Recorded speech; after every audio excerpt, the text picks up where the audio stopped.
नमस्ते, city life के Hindi channel में आपका बहुत स्वागत है। मैंने पिछले 2 भागों में आपको मेरे बगिया के फल के पेड़ दिखाए थे और ये उसका आखिरी भाग है जहाँ पे मैं अपने बचे हुए पेड़ दिखाने वाली हूँ।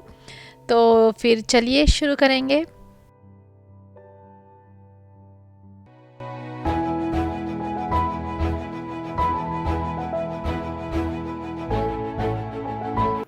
पिछले 2 भागों में हमने काफ़ी सारे पेड़ देखे और ये अभी मैं आपको जो दिखाने वाली हूँ वो मेरा अंजीर का पेड़ है।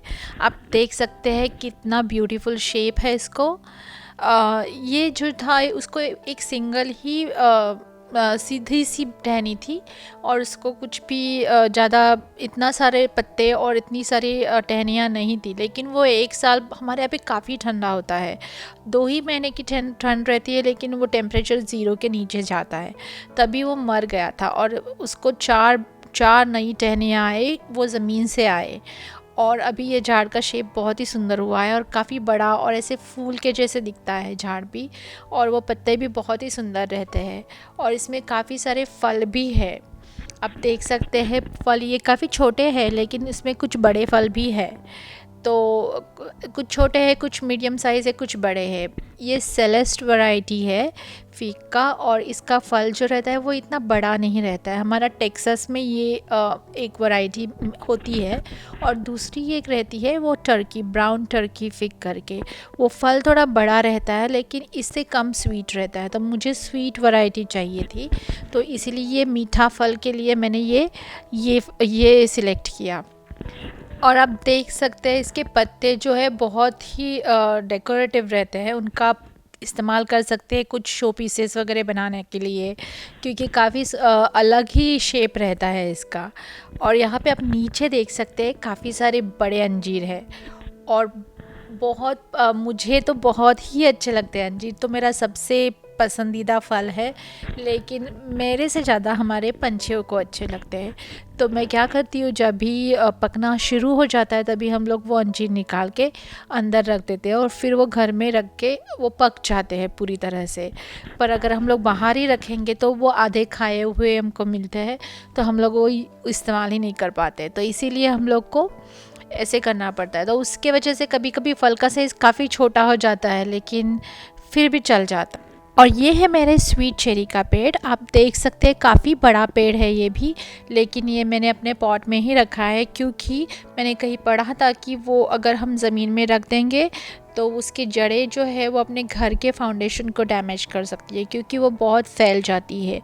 और अभी नहीं, लेकिन कुछ साल के बाद मेरे को वो प्रॉब्लम हो सकता है, इसीलिए मैंने वो पॉट में ही रखा है डर से। और उसको यहाँ पे बाहर ही रहता है ठंडी में, तो उसको ठंड के जो घंटे ज़रूरी है ये झाड़ में फल आने के लिए, उसको 0 के नीचे का तापमान ज़रूरी रहता है और वो उसको मिल जाता है। तो ठंड में वो अच्छी तरह से उसको ठंड मिल जाती है और उसके फल आने शुरू हो जाते हैं। तो ये साल उसको कुछ फल आए थे लेकिन वो पके नहीं, या तो वो पहले ही पंछी खा गए उसको, लेकिन इतने सारे फल नहीं थे। लेकिन बहुत सुंदर फूल आए थे सफ़ेद कलर के और बहुत ही क्यूट, ऐसा चेरी ब्लॉसम जो बोलते हैं वो बहुत सुंदर सा था। ये झाड़ में, ये जो पॉट है, मैंने एक्चुअली मेरा फर्स्ट कंपोस्टिंग इसमें ही शुरू किया था। फिर बाद में वही कंपोस्ट पे और थोड़ी मिट्टी डाली और उसमें झाड़ लगा दिया। अगर हम लोग इतनी सारी मिट्टी ख़रीदने जाएंगे तो यहाँ पे काफ़ी महंगी हो जाती है, तो मैंने ये 3/4 तो पॉट तो पूरा कंपोस्ट से ही भरा हुआ था, तो बहुत कम मिट्टी मुझे ऊपर से डालनी पड़ी और उसको अच्छा न्यूट्रिशन भी मिल गया। और ये है मेरा ऑलिव का पेड़। आप देख सकते हैं ये भी काफ़ी बड़ा है, लेकिन फिर भी ये पॉट में है क्योंकि इसको ठंड नहीं सहन होती है। तो इसको ठंडी में हम लोग अंदर लेके आते हैं गैरेज में, पर काफ़ी बड़ा है, अभी तक उसको फल नहीं आ रहे हैं, तो शायद इसको और ठंडी की ज़रूरत है, क्योंकि कुछ जो पेड़ रहते हैं उनको ठंड की ज़रूरत रहती है। अगर उनको ठंडी मिल जाती है तो वो स्ट्रेस हो जाते हैं और उसकी वजह से वो अच्छी तरह से फल पैदा करते हैं, और ये शायद उसके वजह से नहीं कर रहा है। लेकिन मैं देखने वाली हूँ कि ये साल मैं शायद उसको जल्दी थोड़ा लेट लेके जाऊँगी अंदर गैरेज में ठंड के मौसम में, और थोड़ा जल्दी बाहर निकालेंगे हम लोग, नहीं तो हम लोग पूरा ठंड निकलने के बाद उसको बाहर निकालते हैं। और ये है मेरा ब्लूबेरीज़। ब्लूबेरीज़ तो बहुत ही पसंद है। ये तो मुझे अपने इंडिया के बेर के जो फल रहते थे उसकी याद दिलाते हैं। वो वैसे नहीं लगते हैं टेस्ट में, बेर बहुत ही टेस्टी होते हैं, लेकिन ये भी काफ़ी माइल्ड स्वीट रहते हैं और ये काफ़ी फेमस हो गए आजकल इंडिया में। मैंने देखा है बहुत सारे लोग इसका पेस्ट्रीज़ वगैरह बनाते हैं। और ये मेरा छोटा सा ऑरेंज का झाड़ है, और ये ऑरेंज का पेड़ भी मेरा बहुत बेचारा ठंड हर साल उसको ठंड में वो काफ़ी मर जाता है। काफ़ी बड़ा था लेकिन वो वापस मर जाता है, वापस से आ जाता है।